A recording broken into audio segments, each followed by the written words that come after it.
Всем привет! Вы на канале SuperKit. Цена на карты памяти Compact Flash заставляет искать варианты. Такие варианты придуманы. Это переходники между разными форматами карт памяти. Данный же переходник не просто переходник из одного из самых дорогих форматов в самый дешевый, а в сразу две карты памяти microSD. Однако в отзывах к товару пишут, что работает только одна карта памяти. Данные отзывы и заставили меня разобраться в этом вопросе. Сам переходник выглядит полностью как обычная карта Compact Flash.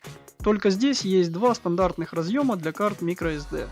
Для теста работы и скорости новополучившуюся карту CF из карт microSD буду подключать в свой картридер.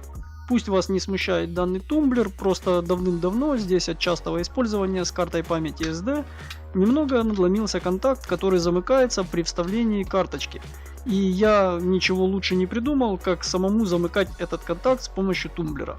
Работает, что еще нужно.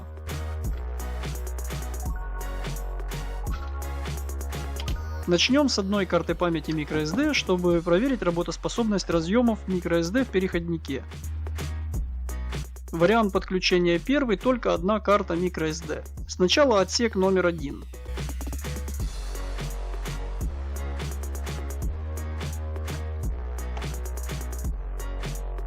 Карта с успехом определилась.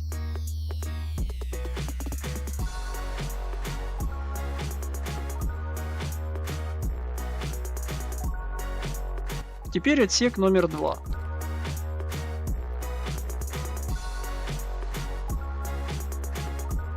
Видно, что переходник определен, но вот карта не видна.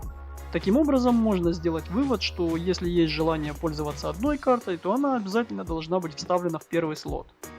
Вариант подключения номер 2. Две карты, но разных емкостей. Карты разных емкостей на 2,4 ГБ переходник объединить не может. Показывает емкость только первой.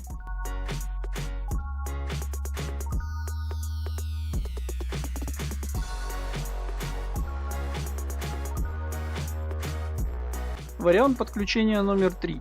Две карты одинаковой емкости. Последний вариант, который напрашивался изначально как самый логичный, был оставлен мною напоследок. Это использование карт microSD одинаковой емкости. Абсолютно одинаковых по емкости и производителю у меня, к сожалению, нет. Небольшое отличие все равно есть у этих карт, хоть они и называются как 2 гигабайта. Но тем не менее, операционная система предлагает отформатировать, и сразу в свойствах видно, что две карты памяти по 2 гигабайта такие определяются как одна 4 гигабайта. Своего рода RAID массив. Эврика. Ну и теперь интересно посмотреть, как они сработаются вместе. Для этого воспользуюсь прогами, которые делают замер скорости накопителей.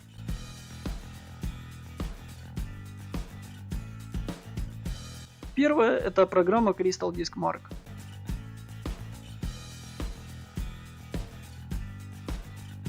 Вторая — HD-Tune. И третья — H2Test. Программа на проверку реальности объема.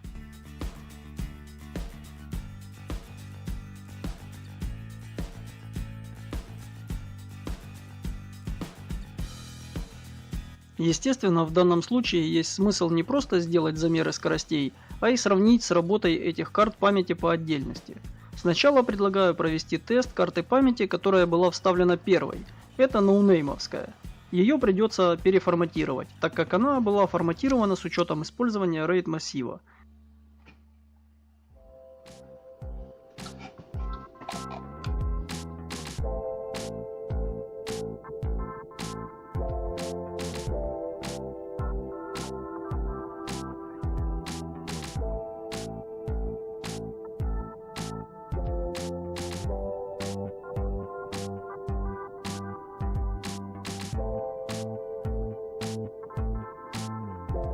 Ну и после форматирования тест скорости с помощью Crystal Disk Mark.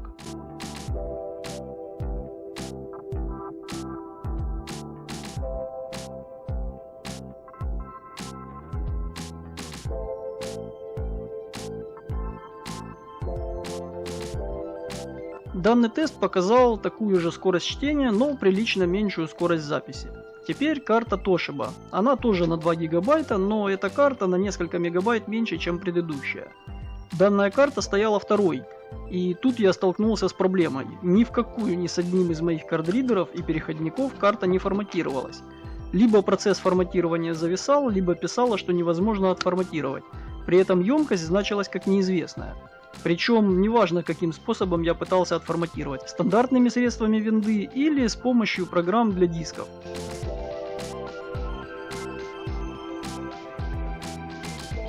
И только вставив в планшет, я смог вернуть свою карту памяти к жизни.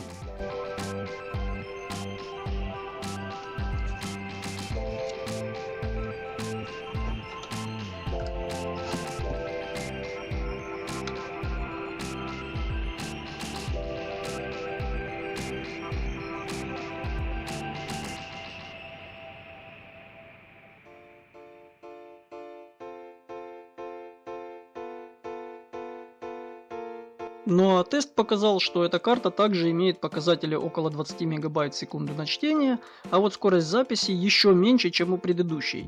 Так что прирост скорости в режиме использования обеих также есть. Глядя на показатели тестов, я твердо делаю вывод, что данный переходник, работая по аналогии RAID массиву или двухканальному режиму работы АЗУ, увеличивает скорость практически в 2 раза. Почему же тогда скорость записи показала 15 с небольшим мегабайт в секунду? Все просто, скорость работы двух сразу суммируется из скоростей по отдельности, но каждая из карт при этом работает по скорости более медленной из них. Вот и получается скорость наименьшей около 8 мегабайт в секунду, а скорость сразу двух карт около 15-16 мегабайт в секунду. Почему же тогда скорость чтения показала во всех случаях около 20 мегабайт в секунду? Думаю, ответ кроется в том, что быстрее данный кардридер работать банально не умеет.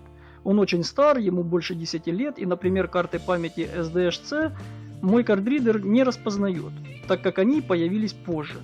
То есть сам переходник наверняка складывает скорость, а кардридер не умеет это использовать. Зато устройство типа камеры, где скорость важна, точно заметит прирост.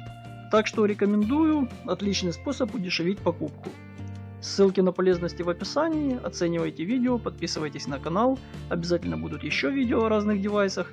Если есть вопросы, можете задавать их в комментариях, постараюсь ответить на них. Всем спасибо и до новых встреч!